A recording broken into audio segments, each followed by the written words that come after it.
नमस्कार साथियों, SL classes study point में आपका हार्दिक स्वागत है और अभिनंदन। साथियों, आज की क्लास में अपन जो अपना 11वां पार्ट है उसके पार्ट 3 के बारे में अध्ययन करेंगे। मतलब जो कुछ अपन ने पहले दो पार्टों के अंदर पढ़ा है उससे संबंधित आज वो चीज चलेगी। जो दो क्लासों के अंदर पढ़ी थी चीजें, वही चीजें आज की क्लास के अंदर चलेगी। तो सही तरीके से और ध्यान से देखने की कोशिश करना कि क्या कुछ बातें, ठीक है, जो चीजें मैंने आपको पहले पढ़ाई है वही चीजें हैं, ठीक है। तो अच्छे से देखना, और वो क्लास नहीं देखी है तो पहले पार्ट 1 और पार्ट 2 देख लो, ठीक है। उसके बाद में ये देखोगे तो आपको समझ से अच्छे से आएगा। तो आज की क्लास बहुत बेहतरीन होगी और धीरे धीरे आराम से समझाऊंगा, सारी चीजें समझ में आ जाएगी। यहां कुछ लिखा है, प्रतिरोध का श्रेणी क्रम में संयोजन और प्रतिरोध का पार्श्व क्रम या फिर समांतर क्रम, पार्श्व क्रम या फिर समांतर क्रम के अंदर संयोजन, ये अपने आज के मुख्य टॉपिक है और इससे संबंधित न्यूमेरिकल क्वेश्चन मिलेंगे। मतलब ये आपके पास में प्रतिरोध है, आपकी किताब के अंदर एक सारणी दी हुई है जिसके अंदर ये कुछ ऐसे बनाए हुए हैं सिंबल, और एक ये इसे कहते हैं अमीटर, इसे कहते हैं वोल्ट मीटर, ये है कुंजी, ये है बैटरी। क्या लिख लूं मैं, ना, बैटरी, इसे कहते हैं अमीटर, मैंने आपको कल की क्लास में पढ़ाया था अमीटर। ये है वोल्ट मीटर, वोल्ट मीटर, और ये है कुंजी। वैसे ये आप पढ़ते हो ना, जो 7वीं क्लास के अंदर है, इसके संबंधित टॉपिक है ना। ये जो है ये है विद्युत धारा की प्रवाह, ये जो तीर के निशान दिए हुए हैं, और ये जो R1 R2 R3 ये दे रहे हैं, इसे कहते हैं प्रतिरोध। क्या कहते हैं इसे? प्रतिरोध कहते हैं। चलो, इसको जो श्रेणी क्रम होता है इसको शॉर्टकट में लिखते हैं RS। क्या लिखते हैं? RS, ठीक है, शॉर्टकट में लिखते हैं RS। अब इसमें है क्या मतलब, ये है यहां पर कि जैसे कि ये बैटरी है और विद्युत धारा का प्रवाह हमेशा प्लस टर्मिनल से माइनस टर्मिनल की तरफ होता है, प्लस से माइनस की तरफ होता है। यहां से विद्युत धारा का प्रवाह हुआ तो प्रवाह होने से इसमें क्या होगा, यहाँ पे R1 पे पहले प्रतिरोध में, दूसरे प्रतिरोध में, तीसरे प्रतिरोध के अंदर विद्युत धारा जाएगी, और प्रतिरोध के साथ साथ में किस प्रकार का विद्युत जा रहा है उससे संबंधित इसके अंदर बताएगा। किसके अंदर बताएगा? इस वोल्ट मीटर के अंदर इससे संबंधित बातें बताएगा। आगे बात समझ में? मतलब इस वोल्ट मीटर के अंदर निर्देश दिखाएगा कि ये विद्युत धारा जा रही है और ऐसी विद्युत धारा इसके अंदर प्रवाहित हो रही है, ठीक है। इससे संबंधित चीजें इसके अंदर बताएगी। आगे बात समझे? अब देखो, पहले इसके अंदर क्या होता है, अलग अलग वोल्ट मीटर भी लगा सकते हैं और एक साथ में होता है तो भी चलेगा। अलग अलग वोल्ट मीटर भी इसके अंदर क्या करते हैं, लगा, ठीक है। तो देखो, पहले वोल्ट मीटर में, दूसरे वोल्ट मीटर में और तीसरे वोल्ट मीटर के अंदर विद्युत धारा का प्रवाह किस तरीके से होगा, और वो चीजें ही अपन क्या करेंगे, पढ़ेंगे। आगे बात समझ में? देखो, RS बराबर पहले प्रतिरोध के अंदर विद्युत धारा, तो हम लिख लेंगे RS बराबर करेंगे, या फिर ये तो अपन बाद में देखेंगे कि RS बराबर क्या होता है, RS क्या होता है, ये अपन बाद में देखेंगे, ठीक है। तो देखो पहले वोल्ट मीटर के अंदर विद्युत धारा, तो V बराबर मैं लिख लेता हूं V1 plus V2 plus V3। आगे बात समझ में? आगे बात समझ में आ गई? चलो, अब देखो, अब एक चीज पिछली क्लास के अंदर चले जाओ। पिछली क्लास में मैंने आपको बताया था V बराबर IR। V बराबर क्या बताया था? IR। अब क्या करो, V बराबर मैं यहाँ चीज लिखता हूं, उसके बाद देखना। V बराबर V के स्थान पर लिख लेता हूं IR बराबर IR1 plus IR2 plus IR3। बात आई समझ में? नहीं आई?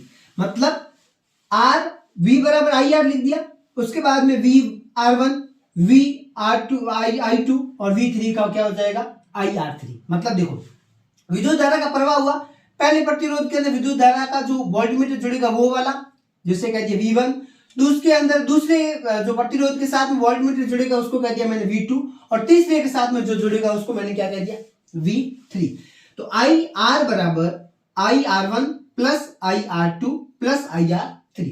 अब देखो, IR का IR में जैसा है वैसा लिख लेता हूं, और यहां पे I दिख रहे हैं, इनको मैं I को क्या ले लेता हूं, कॉमन। I को मैंने यहां पे ले लिया कॉमन, कोष्टक के अंदर लिख दिया R1 प्लस R2 प्लस क्या हो गया, R3, ठीक है।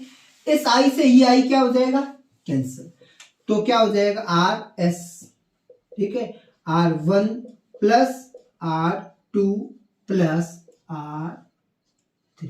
ये हो गया समांतर क्रम श्रेणी क्रम संयोजन का जो मेनली इंपॉर्टेंट जो एग्जाम के अंदर प्रश्न पूछते हैं कि पहले प्रतिरोध का, यहाँ इससे संबंधित प्रश्न है वो मैं साथ में बता देता हूँ। इससे संबंधित प्रश्न एग्जाम के अंदर पूछते हैं कि वोल्टमीटर I1 का मान है, R1 का मान है 2 ओम है, ठीक है, कोई प्रतिरोध है, R1 का मान 2 ओम है ले लो या फिर 8 ओम ले लो, फिर ठीक है, R2 का मान है वो है 6 ओम और R3 का मान है 4 ओम। देखो पहले प्रतिरोध से दूसरे प्रतिरोध के अंदर जाओगे तो प्रतिरोध के अंदर विद्युत धारा का मान कैसा होता जाएगा, कम होता जाएगा, ठीक है। तो इसका ऐसे दिया हुआ है। अब क्या कहा कि R का मान ज्ञात करो, तो कैसे ज्ञात करने को कहते हैं, कैसे ज्ञात किया जाता है, R बराबर क्या होता है, R1 मतलब 8, R1 बराबर 8 प्लस R2 बराबर 6 प्लस R3 बराबर 4, ठीक है। तो देखो R बराबर क्या हो जाएगा, 8 और 6 कितने होते हैं 14, 14 और 4 कितने होते हैं 18, तो R का मान कितना हो गया 18 ओम, ठीक है। अगली बात समझ में। अब इसके अंदर पूछ लिया कि ये प्रतिरोध लगा है, ये कोई प्रतिरोध है, इसके अंदर ये लगी है, ये कुंजी लगी है, ठीक है। इसके अंदर जो विद्युत धारा I है, I का मान दिया है 14 या फिर ले लो 7, ठीक है, 7 दिया और R का मान दिया 18 ओम, ठीक है। तो क्या ज्ञात करने को कहा है, V का मान ज्ञात करो। किसका मान ज्ञात करने को कह रहा है, V का मान ज्ञात करने को। तो सूत्र क्या है आपके पास में, V बराबर IR होता है, नहीं होता है, V बराबर IR होता है।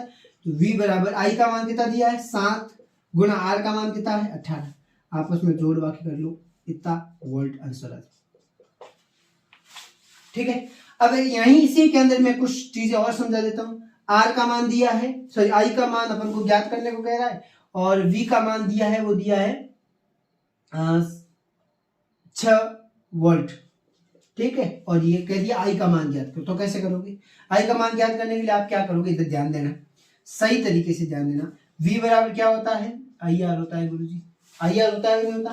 तो V बराबर I का मान अपन को क्या करने को कह रहा है, ज्ञात करने को कह रहा है, और V का मान कितना है, V का मान कितना दिया है 6 वोल्ट दिया है, R का मान कितना है 18, कितना है 18,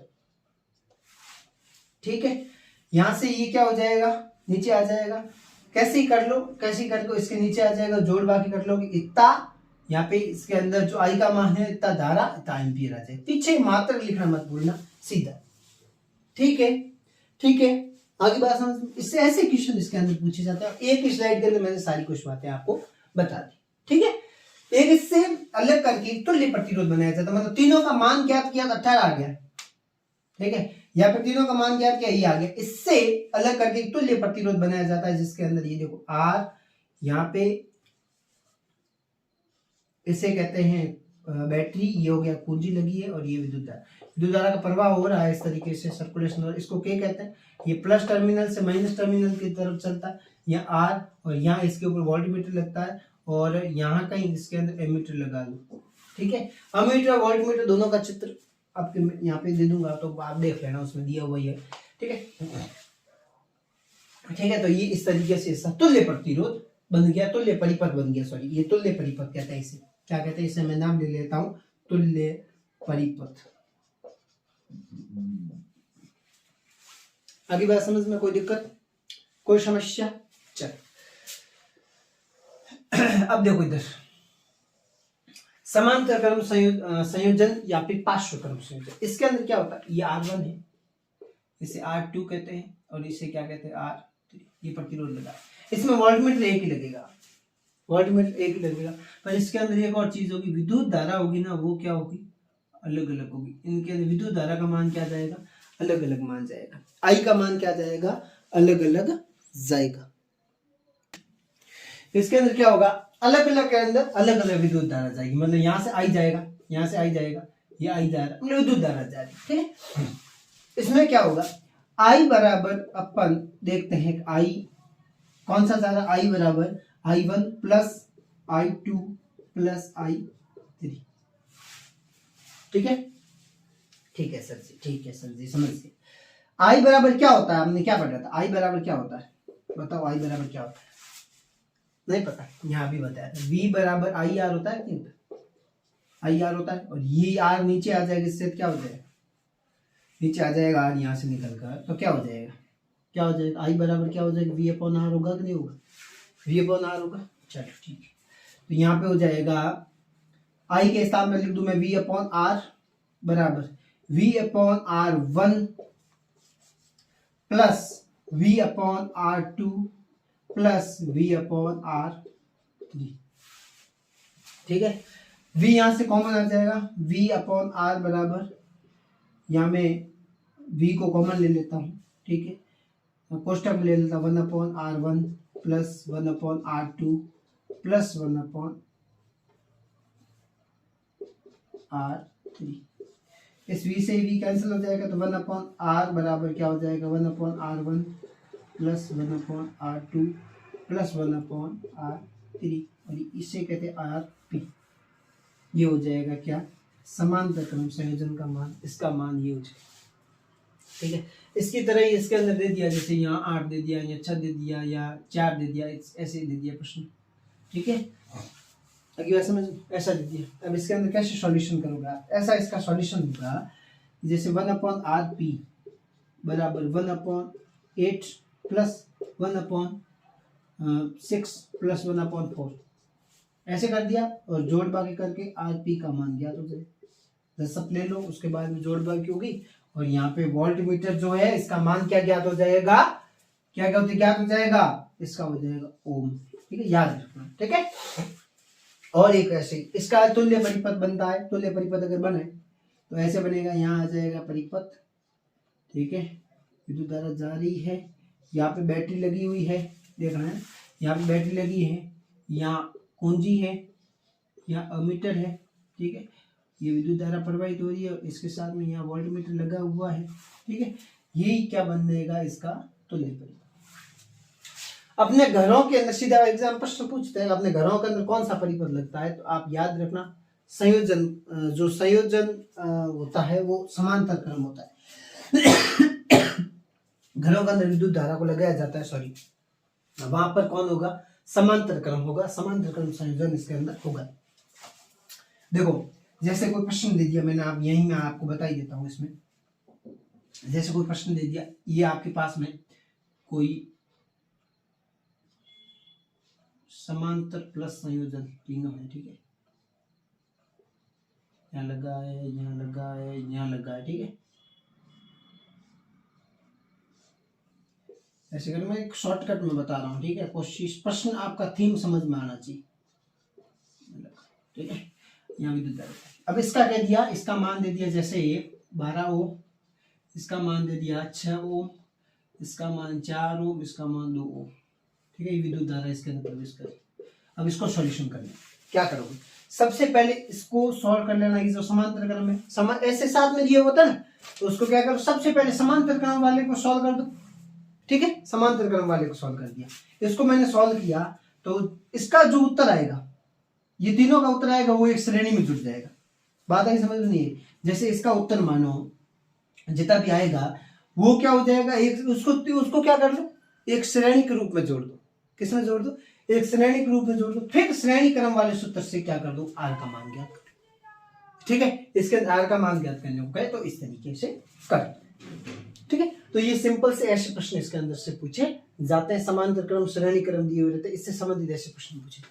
ठीक है, तो आप इसका ले लो स्क्रीनशॉट, मैं हटता हूं दूर, फिर आगे देखते हैं। चलो, अब देखो क्या है, विद्युत धारा का तापीय प्रभाव, ये इंपॉर्टेंट है भाई, विद्युत धारा का तापीय प्रभाव सीधा एग्जाम के अंदर पूछते हैं, और ये बहुत ज्यादा इंपॉर्टेंट है। ठीक है, तो थोड़ा चेंज करके बताता हूँ, ये इंपॉर्टेंट है और सीधा एग्जाम के अंदर प्रश्न इससे पूछते हैं। ठीक है, विद्युत धारा का तापीय प्रभाव मतलब देखो, किसी भी तार के अंदर विद्युत धारा का प्रवाह होगा, और प्रवाह के साथ साथ उस तार का ताप में परिवर्तन होगा, ताप होगा। जैसे अपने अभी सर्दियों के समय में पानी की रोड लगाते हैं, तो आप सीधा ऐसे उसके अंदर डालते हो, स्विच के अंदर, ठीक है, सीधा डालते हो उसके अंदर, पलक वैसे ही फंसाते हो, थोड़ी देर बाद देखते हो कि उसके अंदर से पानी की बाल्टी उसके अंदर अपन रखते हैं, तो वो पानी गर्म हो जाता है और वो धीरे धीरे धीरे धीरे बुलबुले उठनी स्टार्ट हो जाती है, और कभी कभी अपन भूल से उसके अंदर अंगुल डाल देते हैं, फिर अपन को जल्दी से हाथ वापस घुमाना पड़ता है, क्योंकि शरीर के अंदर कोशिका होती है, वो कोशिका दिमाग को बताती है अरे कंठ लागे ना, होता है ना। तो ऊर्जा मतलब ताप मतलब ऊर्जा, ऊष्मा, और ऊष्मा मतलब होता है हीट, ठीक है, और ये ऊर्जा एनर्जी,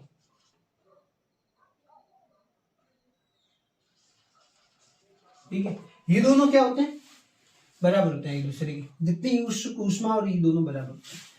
तो ऊष्मा योगी शक्ति इंटू समय, मतलब जितनी शक्ति मतलब जितनी विद्युत धारा होगी, जितनी विद्युत धारा की शक्ति होगी, उसके साथ साथ में कितने समय के लिए चली वो ताप पर निर्भर करता है। वो किस पर निर्भर करेगा, ताप पर, उसके साथ में ताप आ जाएगा। H बराबर शक्ति होती है P और T होता है समय, और ऊष्मा क्या होगी H, है ना, ऊष्मा कर दो ऊर्जा कर दो, H बराबर P इंटू T, ठीक है। H बराबर P बराबर होता है, क्या होता है VI कह दो, P बराबर क्या होता है VI, तो P के स्थान पे मैंने किसको लगा दिया VI को, और T जैसा है वैसा ही बैठा है, ठीक है। अब क्या किया, V बराबर होता है IR, V बराबर क्या होता है IR, तो V के स्थान पे मैंने किसको लगा दिया I को। तो ये हुआ कैसे, देखो यहां पे मैं बताता हूं, इसको थोड़ा सा देख रहे हैं, यहां पर ये हो गया V के स्थान पे मैंने किसको लगा दिया IR को, तो H बराबर हो गया IRIT, तो इस I का इसके I के साथ में क्या हो गया गुणा, तो यहाँ I स्क्वायर हो गया, तो I स्क्वायर RT, यही होता है उत्पन्न ऊष्मा, उत्पन्न हीट, ठीक है, यही होती है। और ये यहां से सीधा प्रश्न एग्जाम के अंदर पूछते हैं, ठीक है। एक ऐसा ही आपकी किताब के अंदर प्रश्न पूछा हुआ है, प्रश्न ये है कि किसी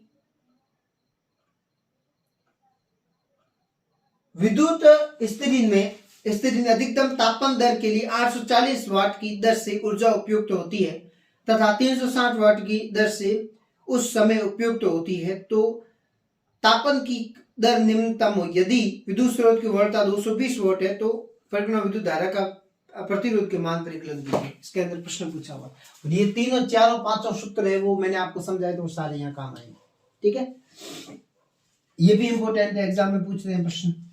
जूल का विद्युत धारा का तापीय प्रभाव, ये भी इंपॉर्टेंट है, ये भी एग्जाम के अंदर प्रश्न पूछते हैं।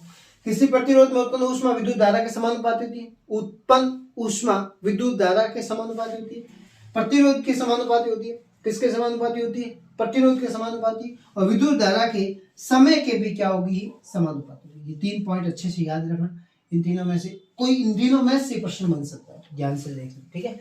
अगला आता है विद्युत शक्ति, क्या आता है विद्युत शक्ति, इसको P से प्रदर्शित करते हैं। ऊर्जा के उपयुक्त होने की दर, जितनी ऊर्जा उपयुक्त हुई उसकी दर को क्या कहते हैं शक्ति कहते हैं, ठीक है। P बराबर होता है VI, क्या होता है VI, अभी मैंने यहाँ पे बताया था आपको, P बराबर VI होता है, और P बराबर I स्क्वायर R भी होता है। I स्क्वायर R मैंने कैसे किया, देखो I स्क्वायर R कैसे किया बताओ, कौन बताएगा। और I बराबर क्या होता है, I बराबर क्या होता है, I बराबर नहीं देना है, V बराबर IR होता है, ठीक है, थोड़ा दिमाग लगा लो। P बराबर यहाँ होता है V बराबर IR होता है, मैंने ये किया, देखो V बराबर क्या होता है IR होता है ना, तो मैंने क्या किया यहाँ ऐसा कर दिया IR, ठीक है, I पहले ही था IR, I यहाँ पे एक और I कर दिया, I और I दोनों का गुणा हो गया I स्क्वायर हो गया, ठीक है, और यहाँ पे हो गया V square upon R, V square upon R। अगली बात समझ में, शक्ति का ऐसा ही मात्रक वोट होता है, इसी का प्रश्न एग्जाम के अंदर पूछते हैं। जो शक्ति है इसका मात्रक क्या होता है, मात्रक वॉट होता है, क्या होता है वॉट। व्यापारिक मात्रक होता है kWh, मतलब किलो वाट घंटा, है ना, किलो वाट घंटा कहते हैं। 1 वॉट बराबर किलो वाट घंटा, 1 वॉट बराबर 3.6 इंटू 10 की पावर 6 जूल होता है, 3.6 इंटू 10 की पावर 6 जूल होता है, ठीक है। इस तरीके से इसके अंदर से शक्ति से संबंधित, विद्युत धारा के तापीय प्रभाव से संबंधित, विभवांतर से संबंधित, प्रतिरोध से संबंधित, ऐसे छोटे छोटे प्रश्न इसके अंदर पूछते हैं। और श्रेणी क्रम समांतर क्रम इससे संबंधित भी छोटे छोटे प्रश्न इसके अंदर पूछते हैं। किताब के अंदर प्रश्न दिए हुए अच्छे से, उनकी मैंने आपको ये सारी रामायण बता दी थी, ठीक है। किताब के अंदर प्रश्न दिए, थोड़ा सा दिमाग लगाना, कोशिश करना। अगर नहीं सॉल्व हो तो मुझे कमेंट में बताना, सर जी प्रश्नोत्तर भी कराओ, तो इसके मैं प्रश्नोत्तर, इससे संबंधित जो भी प्रश्नोत्तर है वो भी मैं आपको करवाऊंगा, अच्छे से करवाऊंगा, कोई टेंशन की बात नहीं, ठीक है। तो अगले नए चैप्टर के साथ में मिलते हैं अगली क्लास में, अगले वीडियो में। तब तक के लिए राम राम, जय हिंद।